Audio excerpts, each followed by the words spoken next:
कांग्रेस प्रदेश अध्यक्ष करण मारा पदयात्रा पर निकले हैं। पदयात्रा भी रहेगी, गाड़ी से भी जाएंगे ऐसा बताया जा रहा है। हर की पैड़ी से केदारनाथ जा रही है कि कांग्रेस की यात्रा। मकसद है कि केदारनाथ धाम की जो प्रतिष्ठा है उसकी रक्षा की जाए। आरोप है कि बीजेपी रक्षा नहीं कर पाई। जिस तरह से दिल्ली में केदारनाथ मंदिर या धाम जो भी बना, जो बवेला मचा उसके बाद, और सामने केदारनाथ का उपचुनाव है।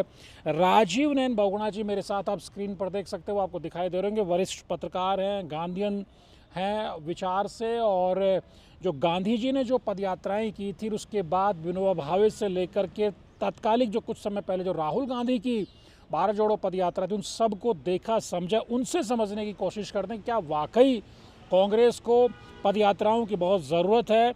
बहुगुणा जी, करण मारा, कांग्रेस के सारे दिग्गज, कल तस्वीरें आपने भी देखी, हर की पैड़ी पर नजर आए, सब लोग निकले हैं। कहा जा रहा है कि केदारनाथ तक जाएंगे और केदारनाथ धाम की जो प्रतिष्ठा की रक्षा को लेकर के यात्रा है। आपने बहुत सुंदर इस पर एक टिप्पणी की है। मैं चाहूँगा कि आप इस तस्वीर को किस रूप में देखते हैं। देखिए, पदयात्रा का विकल्प या पदयात्रा का रास्ता, पदयात्रा का आयुध जो कांग्रेस ने सोचा है, तो वो मेरे ख्याल से बिल्कुल समीचीन है और अच्छी दिशा पकड़ी है। अब प्रश्न ये है कि वो पदयात्रा कौन सी है? गांधी जी की पदयात्रा है या जो पद के लिए राजनेता करते हैं वो पदयात्रा है? जो गांधी जी की पदयात्रा है वो सात्विक है और वो किसी व्रत की तरह, किसी अनुष्ठान की तरह पवित्र है। उसके कुछ उद्देश्य होते हैं, कुछ संकल्प होते हैं और उसकी शक्ति होती है। जैसे आप यज्ञ करते हैं, अब चाहे यज्ञ मिथक हो, लेकिन जो भी है, जैसे आप यज्ञ करते हैं तो आपको यज्ञ का फल मिलता है, लेकिन उस यज्ञ की मर्यादाओं को, उसके नियमों का भी आपको पालन करना होता है। अगर नहीं किया तो फिर कहते हैं कि यज्ञ विध्वंस हो जाता है, उल्टा पड़ जाता है। फिर जितना फायदा होना है तो नुकसान भी हो जाता है।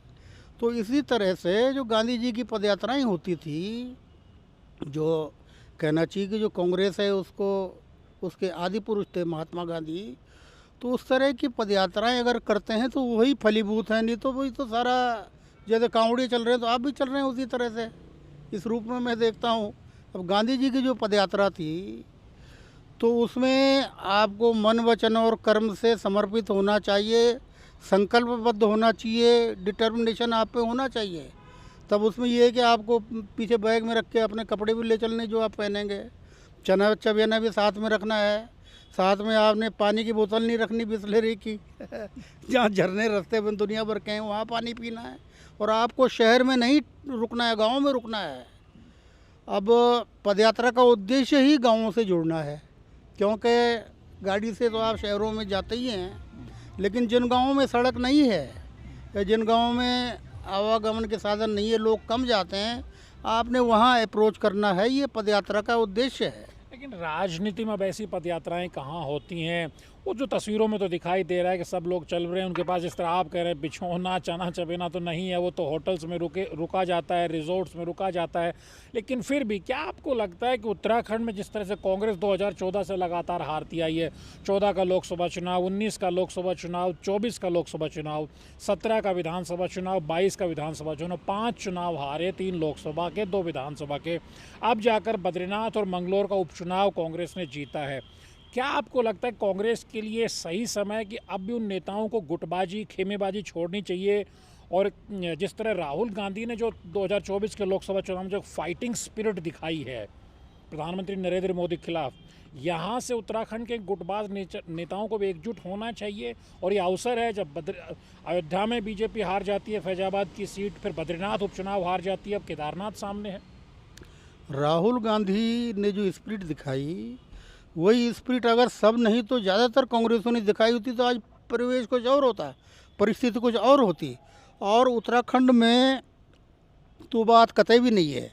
यहाँ तो मुझे लगता है कि जब तक यहाँ के कांग्रेस के नेताओं की एक पीढ़ी खत्म ना हो जाए या घर ना बैठ जाए, तब तक यहाँ गुटबाजी खत्म होने की मुझे संभावना नज़र आती नहीं है। अब आप उनकी पदयात्रा की बात कर रहे हैं, तो जो आप कह रहे हैं कि आधुनिक समय में वो संभव नहीं है, संभव तो है, उद्देश्य तो तभी पूरा होगा, अन्यथा उस पदयात्रा का कोई फल नहीं निकलेगा। वो केवल एक, जैसे आप रोड शो निकालते हैं तो उसी तरह का होकर रहेगा कि कुछ दूर आप पैदल चल दिए या हाँ फिर गाड़ी में बैठ लिए, या आप जो घर में एक्सरसाइज करते हैं, वो पार्क में दौड़ लगाते हैं, पसीना बहाते हैं, तो वही पसीना बहाने वाली बात होगी, उससे फल कुछ नहीं निकलेगा। उसके लिए तो आपको कुछ उद्देश्य अपनाने पड़ेंगे, उनका पालन करना पड़ेगा। मसलन मैं आपसे कह रहा हूँ कि यही एक संकल्प लेके चले, छोटी सी बात है। गांधी जी ने तो एक मुट्ठी नमक लेके इतना बड़ा आंदोलन खड़ा कर दिया, ब्रिटिश साम्राज्य को हिला दिया। बहुत छोटा इशू नमक है, कोई बहुत बड़ी चीज़ नहीं है, हमारे आम ज़रूरत की चीज़ों में सबसे छोटी चीज़ है, लेकिन उसी को मुद्दा बना के उन्होंने पूरे महाद्वीप को झकझोर दिया, आलोड़ित कर दिया। तो मैं एक छोटी सी बात कह रहा हूँ, ये पानी का ही केवल मुद्दा उठाएं और स्वयं पहले उसका आचरण करें, तो सारे जब बगल में बिस्लरी की बोतल लिए चल रहे हैं। ये ऋषिकेश से लेके और केदारनाथ तक जहाँ जा रहे हैं, वहाँ के सारे नाले, सारे झरने, सारे धारे मिनरल वाटर हैं। और जो आप बोतल का पानी पी रहे हैं वो तो मूर्ख बना के डेड वाटर है वो, बल्कि उसमें और दवाई और मिलाई हुई है, जो कई बार साइंटिफिकली प्रूव हुआ है। तो आप वो पानी पीना स्वयं छोड़ें और ये मुद्दा उठाएं कि पानी का व्यापार यहाँ बंद हो। ये प्लास्टिक में जो भर के आ रहा है, जो पोल्यूशन कर रहा है और हमसे पैसा ले जा रहे हैं, जिसकी कोई कीमत नहीं हो पानी की। वो पानी जो भर रहा है बोतल में, उसकी पैकिंग कर रहा है, वो कोई पैसे कुछ नहीं दे रहा है, रॉयल्टी नहीं दे रहा है किसी को, और उत्तराखंड को तो नहीं दे रहा है।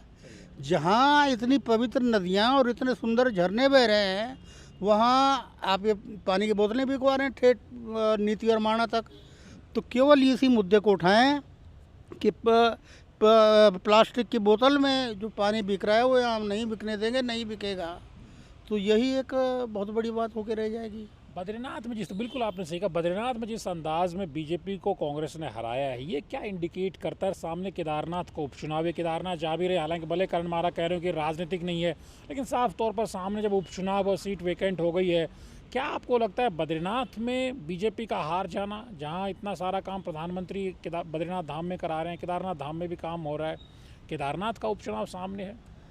बद्रीनाथ में कांग्रेस ने नहीं हराया, जनता ने हराया है। कांग्रेस तो वहाँ उसको बेचारे को लावारिस छोड़ के चली गई थी। जो बड़े नेताओं पर मुश्किल एक बार वहाँ गए होंगे शक्ल दिखाने, बाकी तो खुद ही वहाँ घूमता रहा, लखपत बूटाला खुद ही वहाँ घूमता रहा। तो जनता ने हराया है। गणेश गोदियाल तो रहे, गणेश गोदियाल रहे, बेशक वो रहे। गणेश गोदियाल तो शुरू से मन से वहाँ रहे, उनकी बात मैं नहीं कर रहा हूँ, लेकिन वो जनता ने हराया। इससे सिद्ध होता है कि जब जनता अपनी पर आ जाती है तो फिर आपका धन की शक्ति, सत्ता की शक्ति सारी धरी रह जाती है। और बद्रीनाथ में इसलिए हराया कि उसके दो कारण थे। एक तो जो उम्मीदवार है उसका आपने चरित्र देखा, जो भाजपा का था, वो रात को कांग्रेस के वो कर रहा है और उसको भाजपा को कोस रहा है, अगली सुबह को भाजपा में चला गया। तो इससे जनता ने स्वयं को अपमानित महसूस किया।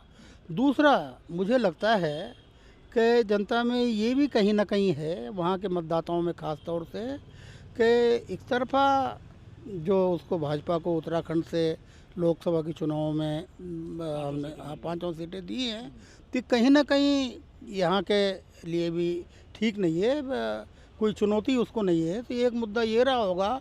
और मुझे लगता है कि शायद केदारनाथ में भी अगर ये दोनों चीज़ें हावी रही, वहाँ तो खैर दल बदल का प्रश्न नहीं है, लेकिन ये भावना जो बद्रीनाथ में थी, ये अगर वहाँ जीवित रही और उसको कांग्रेसी लोगों तक पहुँचा सके, खुद पहुँच सकें, तो वहाँ के परिणाम भी उलट पुलट होने में कोई देर नहीं लगी। आखिरी एक सवाल और मैं लूँगा। हरीश रावत ने अभी एक पोस्ट किया, उन्होंने कहा कि उनको ऐसा एहसास हुआ, ऐसा सपना आया, ऐसा ख्याल आया, कमला हैरिस अगर अमेरिका में प्रेसिडेंट का चुनाव लड़ रही तो देवभूमि में कोई बेटी मुख्यमंत्री बने, उनका मेरी बेटी बन सकती है, कोई दलित की बेटी बन सकती है। इस पर आपका क्या कमेंट है, क्या टिप्पणी है? हरीश रावत जी की माया अपार है, वो कुछ समय से इस तरह के शगुफे छोड़ते रहते हैं, और हो सकता है कि कुछ टेस्ट करने के लिए उन्होंने ऐसा कहा हो, या हो सकता है कि सपने अगर देखना शुरू कर दिया हो, क्योंकि जब आदमी कुछ ज़्यादा कुछ करने लायक नहीं रहता तो फिर वो सपने देखना शुरू करता है, कल्पना लोक में चला जाता है, नॉस्टैल्जिया में चला जाता है। तो हो सकता है कि हरीश रावत जी को भी ऐसे अब दिवस स्वप्न आने लगे हों, और कमला हैरिस से वो यहाँ अप्लाई कर रहे हैं अपनी बेटी के लिए।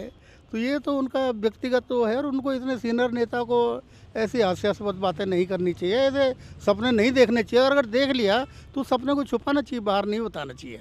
बहुत बहुत धन्यवाद हमसे बात करने के लिए। कुल मिलाकर के हम कोशिश करेंगे द न्यूज़ अड्डा पर हर हफ्ते राजीव नयन बहुगुणा जी से जो सामयिक विषय होते हैं उन पर उनकी टिप्पणी लें। हालांकि राजीव नयन बहुगुणा जी आयावर स्वभाव के हैं, वो पूरे उत्तराखंड ही नहीं पूरे देश में घूमते रहते हैं, लेकिन हम कोशिश करेंगे कि धीरे धीरे शनय शनय हर हफ्ते में एक टिप्पणी उनकी द न्यूज़ अड्डा पर हमारे तमाम जो मित्रों तक पहुंचे, ताकि वो क्या सोचते हैं, जो सामयिक मुद्दे होते हैं, जो प्रासंगिक मुद्दे होते हैं उत्तराखंड, उन पे उनकी क्या टिप्पणी रहेगी हम लेकर के आया करेंगे। द न्यूज़ अड्डा के वीडियोज़ को लाइक कीजिए, शेयर कीजिए और चैनल को सब्सक्राइब करना मत भूलिए।